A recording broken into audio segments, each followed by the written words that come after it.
I wanted to give you all an update on the prayer walk that we had last Wednesday.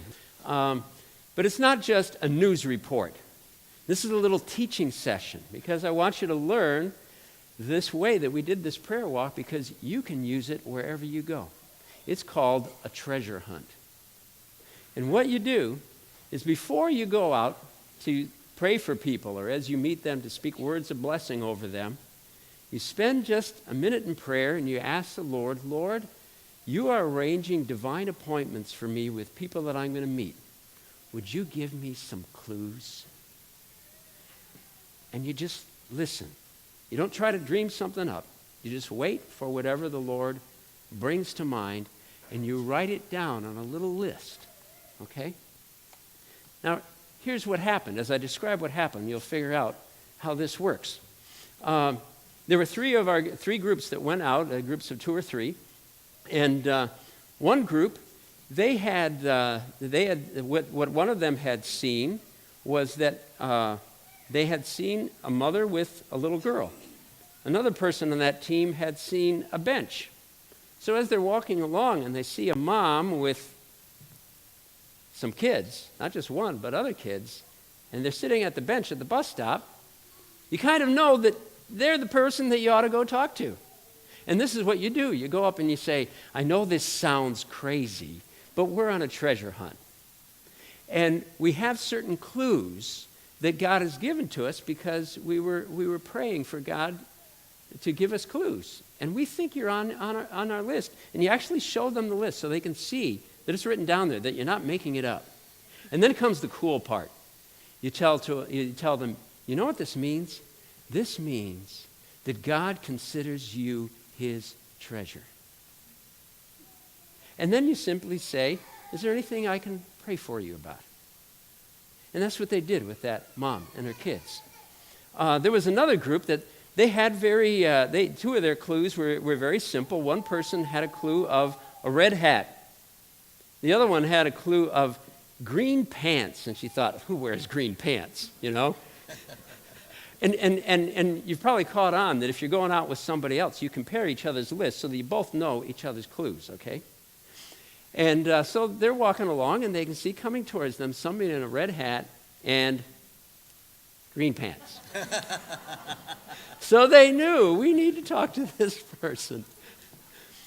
There was another group that somebody had seen something kind of strange. It was a structure that was high, that was taller than we are. Wasn't sure whether it was something that was 100 feet high or 15 feet high, but it kind of looked like some kind of structure with some cross pieces on it and stuff like that. Wasn't sure exactly what it was. But they're walking through a residential neighborhood, and they're going along, and they notice there's a guy on a ladder. His ladder is hanging on some wires, and the ladder is right next to the top of a utility pole. It's got all these cross pieces on it. And so that happened to be my group. We knew that we're supposed to wait for that guy to come down the ladder. So we're praying for his safety as he's up there, that he doesn't get jolted or anything. And as he comes down, we finally get a chance to talk with him. And what a grin he has when he hears that he's God's treasure. It was great. And then there was one other case. Somebody had seen a stop sign, or maybe they had gotten the word stop sign. I'm not sure whether it was a visual clue or a word clue, but they wrote it down. And they're going along thinking they're going to meet somebody at a stop sign.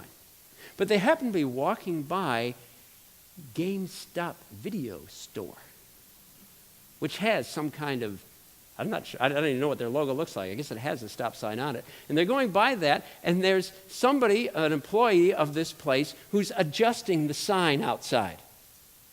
And they know, we're supposed to go talk to him. It's amazing the courage you feel and the confidence you feel going up to someone when they match the clues that the Lord gave you.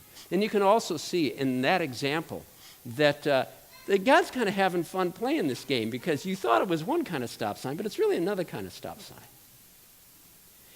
And how thrilled that man was to receive prayer. He was going through some real problems in his life.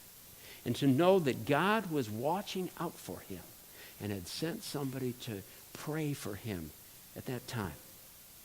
At our website, there's more details. I think maybe you got to click on the part that says Pastor Phil, and I'm not sure exactly where it's been put. But there is a sheet there that shows how to do this, and you can print it up and take along your own treasure hunt sheet. Or let's say that you're going shopping. It doesn't matter if it's a hardware store or Rainbow or whatever it happens to be. You make a list, right? Well, before you go out, ask God for a couple other things to add to your list, some clues. And as you check in your list, check his clues and see if he brings that person to you. You know, we work with this. We have this understanding that when you run into somebody by accident, but you know that it was such a good thing that you ran into each other, we call that a divine appointment or a God incident. This is simply planning them ahead of time and asking God to give you a clue of what the divine appointment is that he has planned for you. There's joy in doing this, and we spread the joy of Christ when we do it. I invite you to walk with the Lord, praying, and when possible, ask him for the clues ahead of time. Thanks.